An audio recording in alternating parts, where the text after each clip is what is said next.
Welcome fans inside the WP Mason Coaches Report right here on GoHofstra.com. I'm Brian Bull, joined by the head coach of the Hofstra softball team, Larissa. Coach, how's everything going? Not too bad.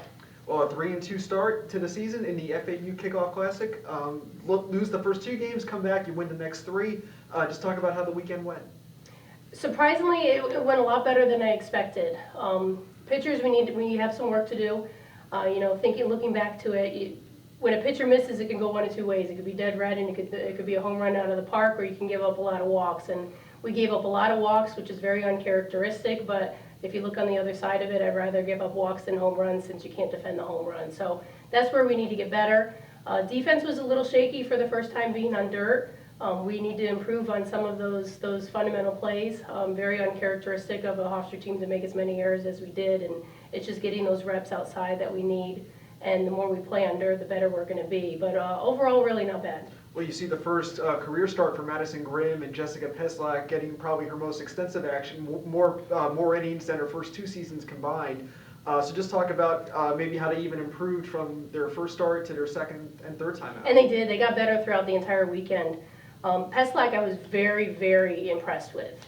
She competed every single game she pitched in. She kept the ball in the ballpark.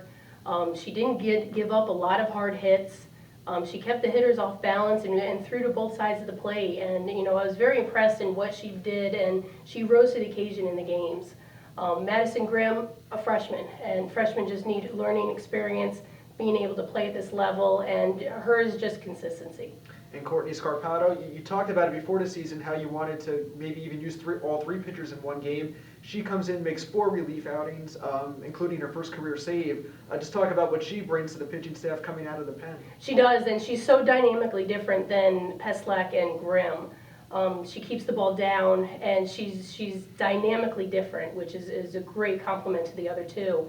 And I look to use her a lot. And going in, I said that I would probably have a starter, middle reliever, and a closer. And they didn't have to go to a middle reliever because the starter was able to go into the 5th or the 6th inning. And seeing that Scarpato was able to go one time through the lineup and maybe 1.5, it really added to our pitching dynamics. And supporting that pitching staff, Brittany Alaka leads the way, drives in 7 runs, 6 of them in one game, catches all 5 games behind the plate. Just talk about her effort at a new position and at the plate as well. What's neat is that Alaka is a born catcher. She caught her entire life, and we had to develop her to be a first baseman because she was playing behind Aaron Trippi. So she's born to be back there, and you could just see how comfortable she is. And I think that's helped her hitting because she's able to see from the catching position different pitchers and the spin and the rotation and everything, and it's just made her a better hitter. And you have a lot of veterans returning and a lot of them hitting in similar spots that they hit last year in the lineup. Just talk about that familiarity, having these veteran players in spots that they're comfortable with. It is, and it's like we just picked up where we left off last year.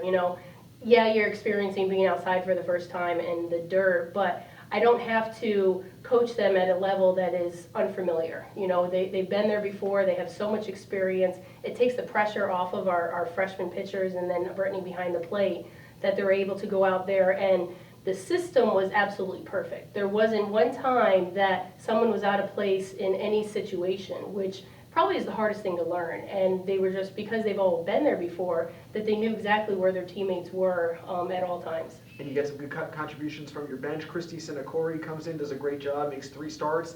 Just talk about getting some maybe players who didn't have a lot of time last year, getting them into the mix. In my 15 years here at Hofstra, we probably have more depth than we've ever had before, where I can look into the bench and think like a baseball coach, where what is the matchup? What do I need at this time to be the most successful?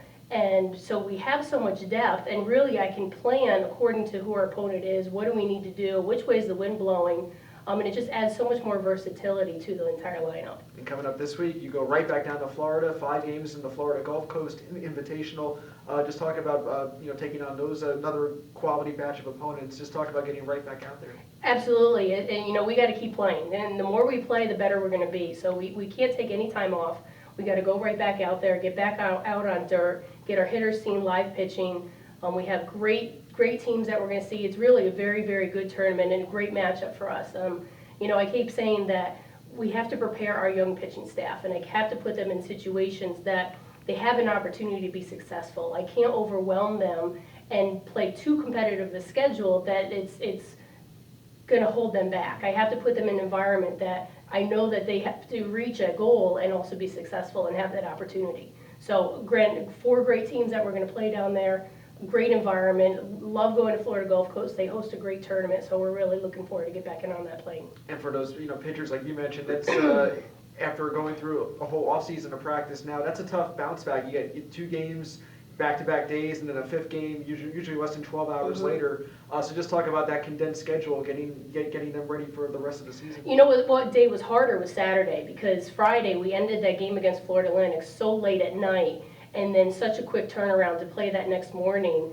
When the sun is at its highest point, that's probably when we felt it. But I was so impressed in how well conditioned the team is and what great shape. And it's really easy playing 5 games in 3 days to see a decline in their physical condition. And they kept the same energy, the same enthusiasm, the same mental focus, which is usually the first thing that goes throughout the entire 5 games. Great. Well, Coach, thank you so much for the time. My pleasure. And thank you, fans, for watching the Coaches Report right here on GoHofstra.com.